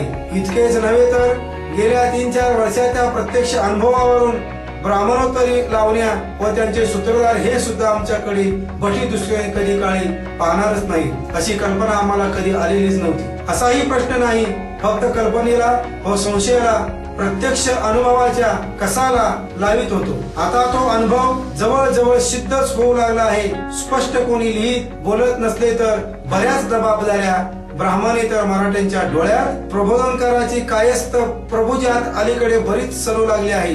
यात आम्हाला आता मुळीच संशय राहिलेला नाही. भट झाले काय किंवा भटेतर झाले काय, दोघांच्याही चळवळीतील दिखालस शोध जाती स्त्रोम प्राबल्य वाढलेले स्पष्ट दिसत आहे। अशा अवस्थेत स्वतंत्र मतवादी प्रबोधनाच्या लोकहितवादाचा कार्यक्रम संशय, निंदा, गैरसमज, छळ आणि अखेर शारीरिक हानी या निसर्गसिद्ध क्रमातून प्रवास करताना क्षणोक्षणी जागोजाग कितीही ठेचाळला आणि जखमी झाला तर तेवढ्याने त्याची विचार क्रांतीची तपश्चर्या बंद पडेल अशी भीती बाळगण्याचे कारण नाही। प्रत्येक लेखनाची विशेषतः वृत्तपत्रकाराची हीच इच्छा असते की आपले प्रामाणिक विचार सर्वांनी विचारात घ्यावे, विशेषतः सरकारने घ्यावेच द्यावे। त्यासाठी सरकारचे एकच स्वतंत्र खातेही आहे। शिवाय काही विशिष्ट मतांच्या वृत्तपत्रकारावर सरकारच्या गुप्तदूतांची पाठराखणीही ठेवलेली असते। 1918 सालापासून स्वतंत्र ग्रंथलेखनाला व 1921 पासून प्रबोधन लेखनाला सुरुवात केली। इतक्या वर्षाच्या अवधीत अनेक महत्वाचे विषय सरकारच्या नजरेला आणण्याचा आम्ही हट्टास केला, पण तिकडे सरकारने डोंकूनही पाहिले नाही। आज दिडकी दमडी आणि किमतीच्या क्षुद्र चोपड्यावर कायद्याची कातर चालवणाऱ्या सरकारला 1918 साली एक प्रबुद्ध समाजाची बेजबाबदार निर्बोसना करण्यासाठी भटी संस्थेला नुसता जाब विचारालाही पोचत झाली नाही। सरकारने लक्ष पुरवण्याजोग्या प्रबोधनातील विषयाची लांबलचक यादी देण्यात काही स्वररस्य नाही। मराठीत लेख लिहिले तर ट्रान्सलेटरच्या भट्टीत रेखांचा शर्ट पांढरा पेक धुतला जायचा म्हणून काही जनहिताच्या विशेष महत्वाचे लेख मुद्दाम इंग्रजीत लिहिण्याचा परिपाठ सुरू ठेवला। तरीही सरकार थंडच, कधी विचारपूस नाही, चौकशी नाही, कान पिचकी नाही, काहीही नाही। आमच्या काही प्रेमळ पुणेकर बृहस्पतींनी आमच्या लेखणीची उलटापालट व बदलाबदल करण्यासाठी तोंड चलाकी गठार यंत्रमार्फत जाहीर केली, तरी सुद्धा पोलीस किंवा डिस्ट्रिक्ट मॅजिस्ट्रेट साहेबांचे आमच्याकडे लक्ष जाईना। प्रबोधनाकडे सरकारी मेहर नजर वळवण्याचे पवित्र ब्राह्मणाचे प्रयत्न जेव्हा अपयशी ठरले आम्ही निराश झालो। पण देवाघरचे योगायोग फार कल्पनातीत असतात। कोठे कशी काय घटना घडेल याचा नेम नाही। विशेषतः वृत्तपत्राच्या धंद्यात, संस्थांच्या चळवळीत, इलेक्शनच्या हंगामात कसल्या विषयाला कोणता रंग चढेल याचा अंदाज पंचांग बहादरालाही लागणे कठीण। उपरोक्त निराशे नेहमीच्याच प्रामाणिक मतप्रसाराच्या एकांड शिलेदारी उद्योगात मग्न असताना गेल्या 8 तारखेस अवचित पुण्याच्या डिस्ट्रिक्ट मॅजिस्ट्रेट साहेबांचे आमंत्रण येऊन धडकले। आनंद वाटला। 2 वर्षे दादरला, 1 वर्ष सातारा रोडला आणि 2 वर्षे पुण्याला प्रबोधने काढली। या 5 वर्षात सरकारी आमंत्रणाचा हा पहिला योग। मोठा आनंद वाटला, पण आमंत्रण कोणत्या प्रकरणी म्हणून खलित अवघडून पाहतो तो भाऊराव पाटील यांचे चरित्र प्रकरणी आश्चर्य वाटले। मनात म्हटले की हा भाऊराव मोठ्या दैवाचा, याचा अंदाज पंचांग बहादराला सुद्धा लागणे कठीण। उपरोक्त निराशेत नेहमीच्या प्रामाणिक मतप्रसाराच्या एकांड्या शिलेदारी उद्योगात मग्न असताना गेल्या 8 तारखेस अवचित पुण्याच्या डिस्ट्रिक्ट मॅजिस्ट्रेट साहेबांचे आमंत्रण येऊन धडकले। आनंद वाटला। 2 वर्षे दादरला, 1 वर्ष सातारा रोडला आणि 2 वर्षे पुण्याला प्रबोधने काढली। या 5 वर्षात सरकारी आमंत्रणाचा हा पहिला योग। मोठा आनंद वाटला, पण आमंत्रण कोणत्या प्रकरणी म्हणून खलिता उघडून पाहतो तो भाऊराव पाटील यांचे चरित्र। आश्चर्य वाटले। मनात म्हटले की हा भाऊराव मोठ्या दैवाचा, याचे चरित्र सरकारने सुद्धा वाचले। त्यावेळी वाचायचे, त्यावेळी नाही वाचले, पण आता वाचले। मॅजिस्ट्रेट साहेबांच्या आज्ञेप्रमाणे 12 वाजता त्यास भेटीस गेले। साहेब बहादुरांनी 13 मिनिटांपर्यंत मुलाखत घेतली। मोकळ्या मनाने विचार विनिमय चर्चा केली। आम्ही ही सर्व खुलासा अगदी खुल्या दिलाने करून साहेब बहादुरांची प्राणिपातपूर्वक रजा घेतली। आम्ही सर्व खुलासा अगदी खुल्या दिलाने करून साहेब बहादुरांची प्रणिपातपूर्वक रजा घेतली। असल्या प्रकारचे विचार विनिमय तर प्रत्येक महत्वाच्या बाबतीत घडून येतील, पण गैरसमजुतीमुळे आम्ही ही सर्व खुलासा अगदी खुल्या दिलाने करून साहेब बहादुरांची प्राणिपातपूर्वक रजा घेतली। असल्या प्रकारचे विचार विनिमय जर प्रत्येक महत्वाच्या ज्या बाबतीत घडून येतील तर गैरसमजुतीमुळे बरेच निष्कारण कटू परिणाम टळून शासित शास्त्रातल्या विषमतेला पुष्कळच आळा बसेल असे आम्हाला वाटते। प्रस्तुत प्रकरणातील आक्षेपार्ह भानगड म्हणजे भाऊराव पाटलांच्या चरित्रलेखात आम्ही अप्रत्यक्षपणे असे ध्वनित केले की भाऊरावावर पोलिसांनी केलेल्या अत्याचारात कैलासवासी शाहू महाराजांचे अंग होते। म्हणजे शाहू महाराजांवर अत्याचाराचा आरोप करीत आहोत। याला आधार तरी कशाचा, तर खालील कलमाचा भाऊरावांनी अटळ केवळ पोलिसांची प्रेरणा होतीच असे नव्हे, तर त्यांची सूत्रे खुद्दाराकडून हलत होती। वाटेल ती उलाढाल करून डांबर प्रकरणात लठ्ठ्याला लढवण्याचा महाराजांचा निश्चय होऊन बसला होता. मग त्याच्या मागे पोलिसांची कान चावणी असो नाहीतर लट्ट्यांच्या हितशत्रूंची हात लावणी असो. यावेळी आमच्याकडे ओरिएंटल ट्रान्सलेटरचे भाषांतर नाही, परंतु मी म्या साहेबांकडे ते पाहिलेले होते. त्यात सूत्रे हलत होती. याचे भाषांतर, वायर पुलिंग शब्द कोणत्या अर्थी वापरतात, कोणत्या ठिकाणी लावतात याचाही भाषांतरात काही विवेक असे. मुंबई इलाक्याची सूत्रे गव्हर्नर साहेबांकडून हलत असत. या वाक्याचे the where pulling of the Bombay presidency is done by H E the governor असे कोणी भाषांतर केल्यास ते कितपत बरोबर होईल. सूत्र म्हणजे वायर आणि सूत्रधार म्हणजे वायर पुलर असे भाषांतर चुकीचे आहे. शिवाय वायर पुलिंग या इंग्रजी शब्दातच एक प्रकारचा बॅड सेन्स आहे. उपरोक्त कलमात हा शब्द टाकताच खाडकन त्याचा रंग बदलला, अर्थ बदलला की लेखनाच्या हेतूचाही विपर्याय झाला. वास्तविक येथे कंट्रोल या क्रियापदाचीच जरुरी आहे आणि त्याची सूत्रे खुद्दाकडून हलत होती. त्याचे भाषांतर the air was being controlled by the Maharaj himself असेच करणे प्राप्त आहे आणि तेही वस्तुस्थितीला धरून होते. कारण ते डांबर प्रकरणच इतके महत्वाचे होते की महाराजावर त्यांच्या हितशत्रूंनी उठवलेल्या इतर गंडांतरांच्या अनुभवामुळे ते तडीला लावण्यासाठी त्यांना स्वतःच सर्व सूत्रधार नजर ठेवून बसणे प्राप्त होते. शब्द योजना करताना शाहू महाराजांच्या पोझिशनचाही विचार केला पाहिजे. महाराज आपल्या राज्यात स्वयं निर्णयाची स्वतंत्र सत्ताधारी निवृत्ती होती. इच्छा मते करून रावांचा रंग व रंगाचा राव करण्याची त्यांची शक्ती होती. मनात आणतील त्याला फासावर लटकिवताना त्यांचा हात थरवणारा कोण होता. कोणत्याही गोष्टीत असल्या सर्व समर्थ छत्रपतीला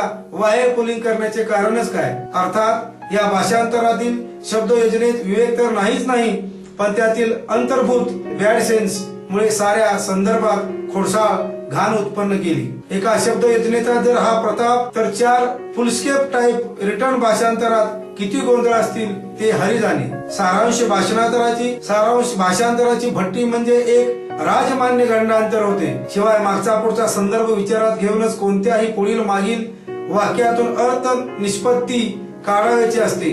भाऊरावांची अटक केवळ पोलिसी प्रेरणेच होती असे नव्हे, तर त्यांची सूत्रे खुद्दाराकडून हलत होती. इत्यादी वाक्याचा अर्थ लावताना पूर्वीचे पान 60 वर सुरू असलेल्या कलमातील मजकूर घेतल्याशिवाय कसे भागेल. या कामी बलिदानासाठी निश्चित ठरवलेल्या अजापुत्राचे जातबाई तर इतर हितशत्रूसह अहमद मिकेने पुढे सरसावले, तर चोर सोडून संन्यासाला फाशी द्यायला पोलिसांच्या बापच काय वेचतो. पृष्ठ 60 रवाना 1 या विचाराशी मग त्यांच्या मागे पोलिसांची कान चावणी असो नाहीतर लट्ट्यांच्या हितशत्रूंची हात लावणी असो. पृष्ठ 61 रकाना 1 हे उद्गार संदर्भात घेतले तर भाऊरावांची अटक केवळ पोलिसी प्रेरणेची नसून लट्ट्यांच्या हितशत्रूंच्या चिथावणीचीच होती. हा स्पष्टार्थ साधन बुद्धीच्या वाचकालाही उमजण्यासारखा आहे. कोणताही दोष सिद्ध करण्यापूर्वी आरोपीच्या हेतूचेही संशोधन करणे अगत्य असते. गेले 10 वर्षात आमचे प्रसिद्ध वाङ्मय वाचणारे आणि अनेक ठिकाणी झालेल्या व्याख्यानांनी ऐकलेले हजारो लोक आहेत. भूतस्थ साली महात्मा फुले पुण्यतिथी निमित्त याच दिवसात करवीरस्थ हजारो ब्राह्मणोत्तर आबालवृद्ध स्त्री पुरुषांना 5 जाहीर व्याख्यानात आमच्या सर्व विचारांचा स्पष्ट परिचय झालेला आहे. शाहू महाराजांच्या हितशत्रूत विशेष प्रमुख वर्ग म्हटला म्हणजे जहाल नित्पावन ब्राह्मणाचा ही गोष्ट म्हणजे काही नवीन अपूर्व नव्हे. ठाकरे यांनी शाहू महाराजांची बदनामी केली अशी बातमी कोणी एखाद्या नाजूक आतड्याच्या प्राण्याने एखाद्या कट्टर फत्तर चित्पावनाच्या कानात फुकली तर तो सुद्धा स्वप्नात ही गोष्ट खरी मानणार नाही असे धडकावून उत्तर दिल्याशिवाय राहणार नाही. मग इतरांची काय कथा. ठाकरे आणि शाहू महाराज यांचा परस्पर जिव्हाळ्याचा ऋणानुबंध काय होता आणि ते हयात असताना या दिवंगत झाल्यापासून आजपर्यंत त्यांच्या चरित्रावर हल्ले करणारा समाचार घेण्या ठाकरे यांच्या वाणी लेखणीने किती धडाडीच्या टकरा दिलेल्या आहेत त्याची पूर्ण जाणीव नसणारा एकही जहाल भट्ट पत्रकार अवघ्या महाराष्ट्रात औषधाला मिळायचा नाही. इतरांविषयी गोष्टच नको. 1916 सालापासून शाहू छत्रपतीवर भिक्षुक शापांचा ज्यावेळी उघड गुप मारा झाला त्यावेळी ठाकरे यांच्या लेखणीने केवळ कोंडाण्यांचे टकरात्मक नव्हते तर शववर्षाचा मुसळधार पाऊस पाडून शाही महाराजांच्या वतीने निकराचा संग्राम केला आहे. विजयी मराठा व राष्ट्रवीर या मराठ्यांच्या जबाबदार मुखपत्रांच्या संपादकीय कॉलमाच्या मैदानावरून सुद्धा अनेक महत्वाच्या प्रसंगी ठाकरेंचा तोफखाना दणाणलेला आहे. भट्टीपत्रातून आणि व्याख्यानातून होणाऱ्या उघड हल्ल्याची गोष्टच काय, पण नुसता चुटपुटता खोडसाळ संदर्भ जरी कुठे आढळला तरी त्यांचाही यथाशिस्त समाचार घेण्यास ठाकरेंची लेखणी किती जागृततेने आपली छत्र प्रतिष्ठा बजावीत असे. हे बेळगावच्या राष्ट्रवीरातील 1922 केसरीचा बेशरमपणा या अग्रलेखावरून पडताळून पाहावे. मराठ्यांचा किंवा ब्राह्मणेतरांचा वृत्तपत्री आर्टिक्युलेटेड बोलके पण ही काल परवाची वाढ आहे. तत्पूर्वी शाहू छत्रपतीवरील नाना विविध घंटांतरांच्या प्रसंगी कायस्ती लेखनाचा खर्ची पडलेले आहेत आणि त्याची सेवा निष्काम वृत्तीची झालेली आहे. ही गोष्ट म्हणजे मोठेसे काही गौप्य नव्हते. याबद्दल सर्वांच्या बरोबर ठाकरे यांनीही पुष्कळ लोकनिंदा व उपहास सहन केलेला आहे व आज करीत आहेत. विद्यमान छत्रपती व त्यांच्या नव्या प्रभावळीनंतर नवथर मुत्सद्दी यांना या ऋणानुबंधाने पुसट सुद्धा कल्पना असणे शक्य नाही. तिची त्यांना अटकळही कवी कधी व्हायची नाही. ती व्हावी अशी आमची इच्छा नाही. जुन्या ऋणानुबंधाचा धागा नव्या मनवंतराला जोडून स्वार्थाचा किंवा मानमान्यतेचा भिक्षुकी लगा लावून ठेवण्याची भटगिरी आमच्या जातीच्याच रक्तात नसल्यामुळे शाहू महाराजांच्या दुर्दैवी निधना काळापासून तो आतापर्यंत नवीन छत्रपती किंवा त्याचे नवीन कारभारी यांच्या दर्शनाची उठाठेव करण्याचा फंद्यात आम्ही मुळीच पडलो नाही आणि पडण्याची इच्छा नाही. शाहू महाराज गेले, त्याचबरोबर आमच्या ऋणानुबंधाचे, परस्पर विश्वासाचे आणि इतर सर्व गोष्टीचे धागे दोरे गेली. त्यांची ओढाताण नवीन पालवीच्या पायरीपर्यंत लाळघोटी कलाच आम्हाला साधली नाही. त्याला काय इलाज. परंतु व्यक्तिपूजेची एक विचित्र भावना आम्हा महाराष्ट्रीयांच्या हळीमाशी खेळलेली आहे. एखादी व्यक्ती लोकांच्या आदरास प्राप्त झाली की मग ते त्या व्यक्तीच्या फक्त गुणाचेच स्तोम माजवतात आणि दोषावर दाढ पांघरून घालतात. त्याची पूज्य व्यक्ती म्हणजे त्यांना सकल गुणालंकृत वाटते. कोणी दोष विस्करण केल्यास त्यांच्या आदरांचे नाजूक मानसिक तंतू तात्काळ दुखवतात.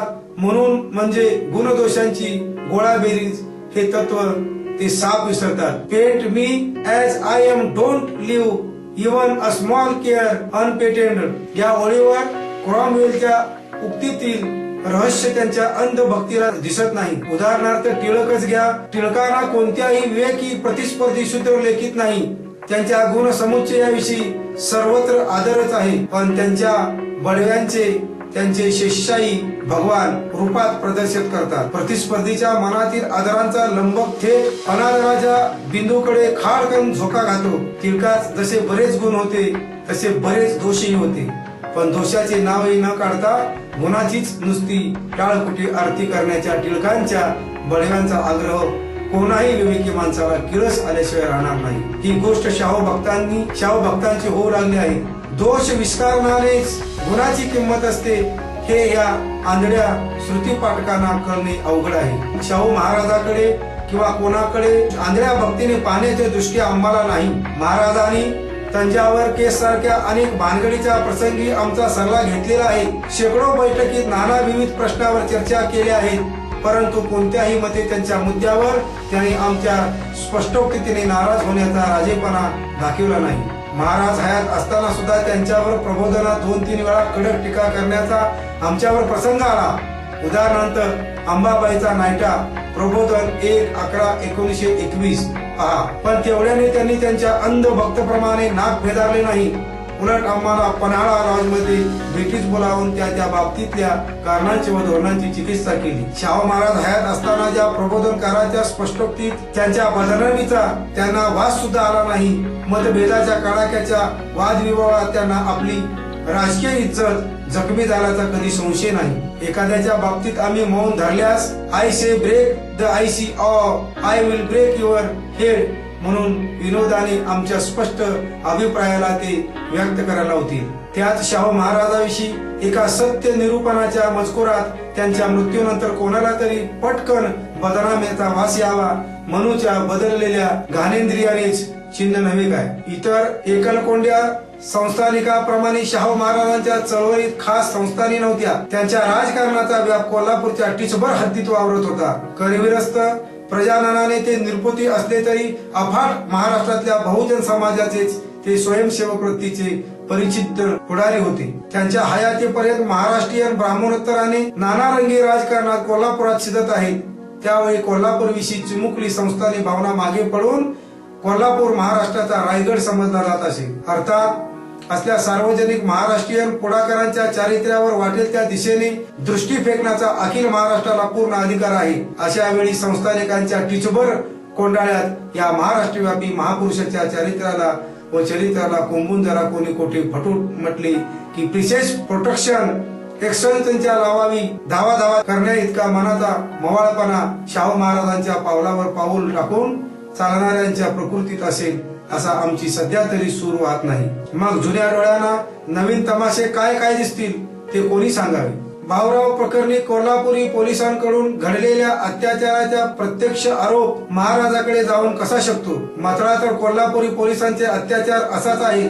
शाहू महाराजांचे अत्याचार असा नाही. डांबर प्रकरणाचा तपास लावण्याची सर्व सूत्रे खुद्द महाराजांनी जरी हाती ठेवली होती तरी सर्व लहान सहान गोष्टी ते स्वतःच्याच चोखाळीत होते की काय. त्यांच्या सत्तेखालच्या सर्व उच्च नीच दर्जाच्या अंमलदारांच्या रिपोर्ट प्रमाणे महाराज फक्त हुकूम देण्याचे धनी, पण अंमलबजावणी कशी होते हे त्यांना काय समजणार. अंमलबजावणीच्या कामी कनिष्ठ अधिकाऱ्याकडून विशेषतः पोलिसांकडून होणारे लहान मोठे त्यांच्यावर वरिष्ठ अधिकाऱ्यांना आपोआप उमगण्याचे कर्णपिशाच यंत्र तर कोणी शोधून काढले असते तर कोणत्याही राज्यात अत्याचाराचा मागमुसही उरताना आणि बॅरिस्टर सावरकरांना सुद्धा आपल्या अंदमानच्या हृदयद्रावक कहाण्या प्रसिद्ध करण्याचा प्रसंगच येत नाही. गेल्या वर्षभर केसरीतून प्रसिद्ध होणारी सावरकरांची अंदमान लेखमाला आणि कित्येक बंगल्यांनी त्याचवर विषयावर लिहिलेली इंग्रजी पुस्तके प्रसिद्ध होईपर्यंत अंदमानात प्रत्यक्ष यमपुरीपेक्षा राक्षसी अत्याचाराचा धुडकू सुरू असतो अशी कोणाची कल्पना नव्हती. पण ती आता या यज्ञातून होरपळून बाहेर पडलेल्या प्रत्यक्ष बळीच्या तोंडून बाहेर पडल्यामुळे व खुद्द सावरकरांनीही त्या अत्याचाराच्या खोटेपणाचा इन्कार न केल्यामुळे कोणालाही शंका उरत नाही.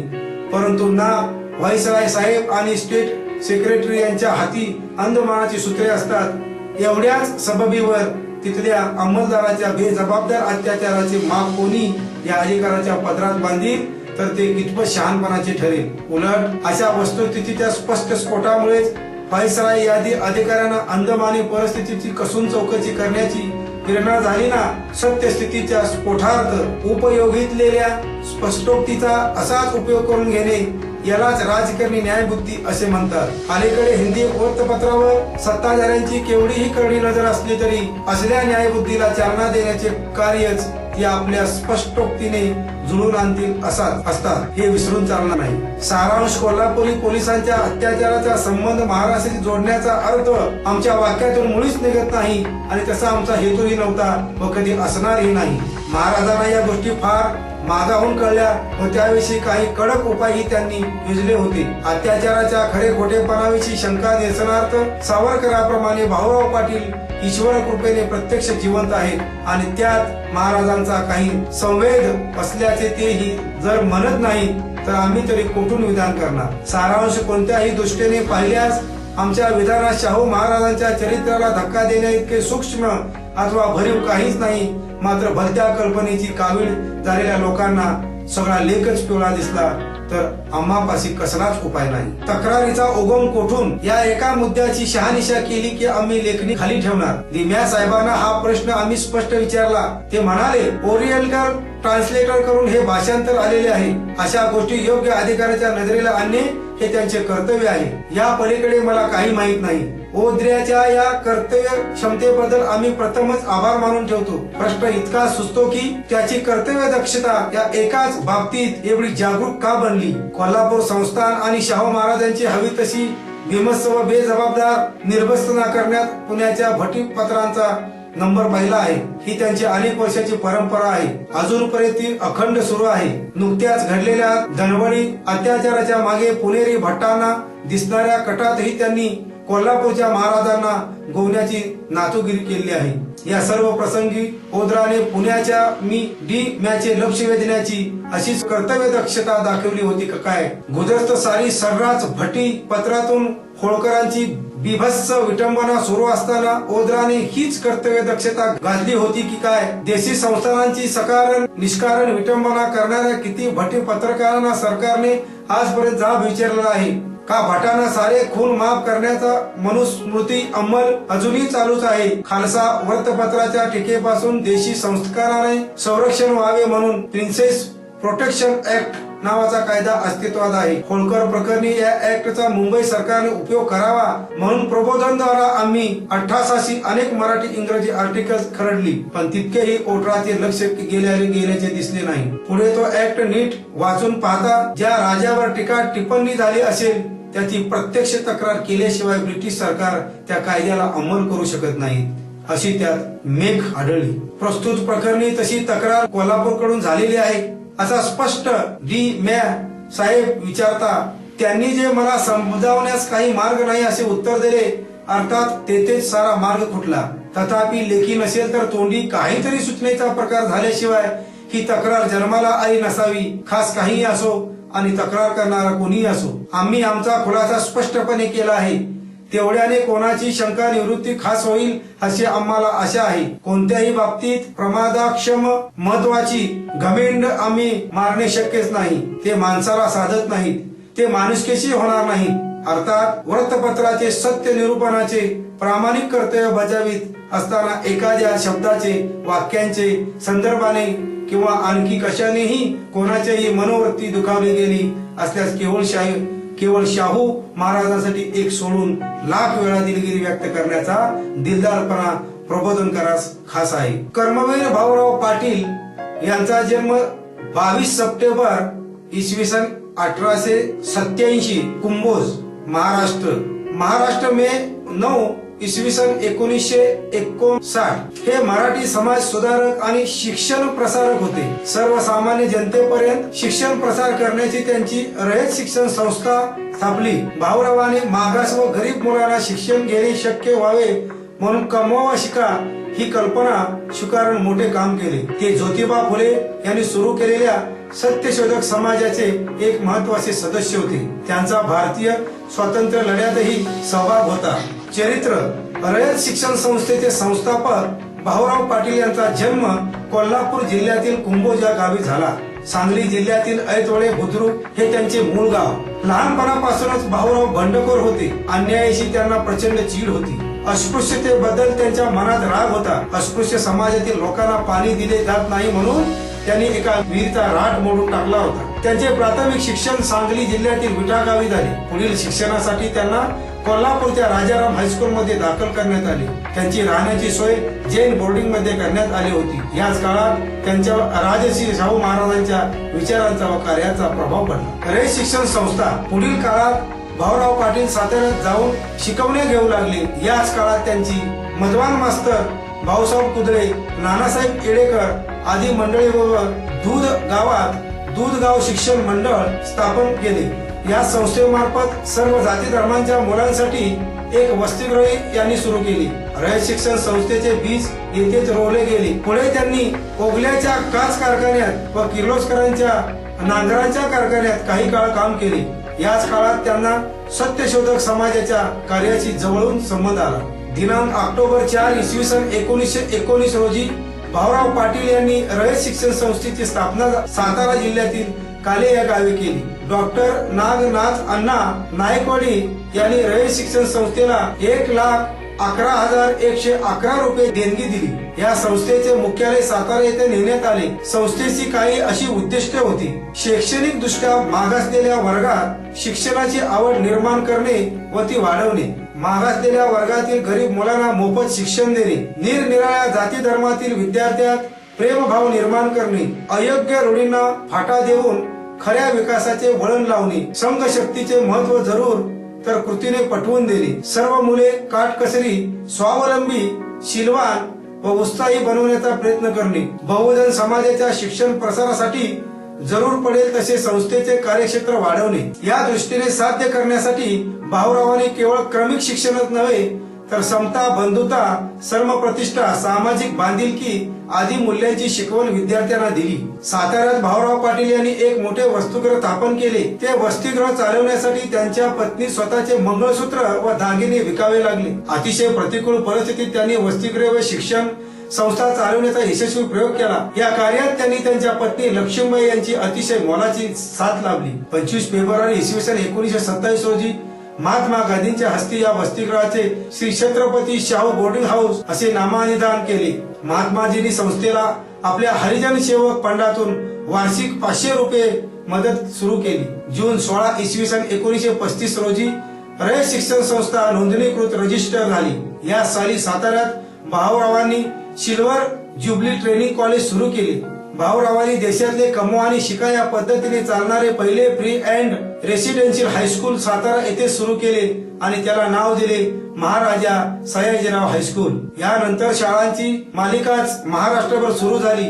इसवी सन 1947 साली भाऊराव पाटलांनी साताऱ्यात छत्रपती शिवाजी कॉलेजची तर इतर 1954 साली भाऊरावांनी देशातले कमवा आणि शिका या पद्धतीने चालणारे पहिले free and residential high school Satara येथे सुरू केले आणि त्याला नाव दिले महाराजा सयाजीराव हायस्कूल. यानंतर शाळांची पालिकाच महाराष्ट्रभर सुरू झाली. इसवी सन 1947 साली भाऊराव पाटलांनी साताऱ्यात छत्रपती शिवाजी कॉलेज ची इसवी सन 1954 साली कराड येथे सद्गुरू गाडगे महाराज कॉलेजची स्थापना केली. शाळा व महाविद्यालयासाठी प्रशिक्षित शिक्षकाची उणीव जाणवू लागली म्हणून त्यांनी प्रथम महात्मा फुले अध्यापक विद्यालय व पुढे इसवी सन 1955 मध्ये सातारा येथे मौलाना आझाद यांच्या नावाने आझाद कॉलेज ऑफ एज्युकेशन सुरू केले. या सर्व शाळांच्या, महाविद्यालयांच्या व वसतिगृहांच्या स्थापनेमागे शिक्षणाचा प्रसार व त्यातून बहुजन समाजाचा सर्वांगीण विकास ही उद्दिष्टे भाऊरावांच्या डोळ्यासमोर होती. त्यांच्या एकूण कार्याचा आढावा घेतला असता त्यांच्यावरील महात्मा फुले यांच्या विचारांचा प्रभाव स्पष्टपणे दिसून येतो. महात्मा फुले यांना गुरु मानूनच त्यांनी शैक्षणिक प्रसाराचे कार्य केले. प्रत्येक गावात शाळा, बहुजन समाजातील शिक्षक व शिक्षण प्रशिक्षण या सूत्रांचा त्यांनी सातत्याने पाठपुरावा केला. महाराष्ट्राच्या जनतेने भाऊराव पाटलांचा कर्मवीर ही पदवी देऊन गौरव केला. तसेच भारतीय केंद्र शासनाने त्यांना पद्मभूषण पुरस्कार देऊन गौरवले.